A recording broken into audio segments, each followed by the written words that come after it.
Taip, kolegos, dar vienas bandymas, jau dabar uždėtas yra peilis.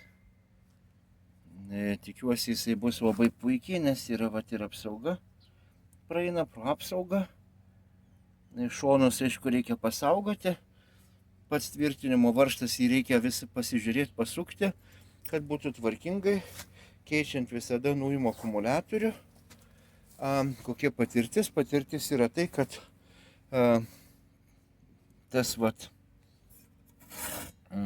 diskas, tai kaip sakiau, užkliuvo ir vienas dantukas nulėkė, užlinko, vienas yra su metalu,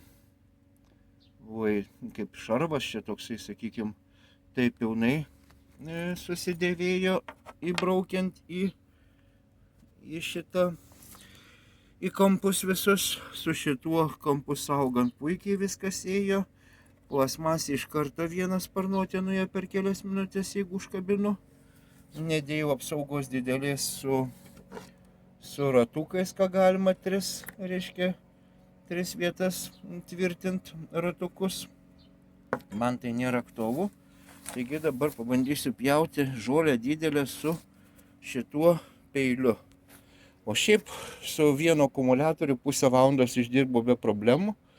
Tai dabar pakeičiau akumuliatorių, pažiūrėsiu kaip jis kitas. Tai ačiū už dėmesį, gražios dienos ir šypsenos.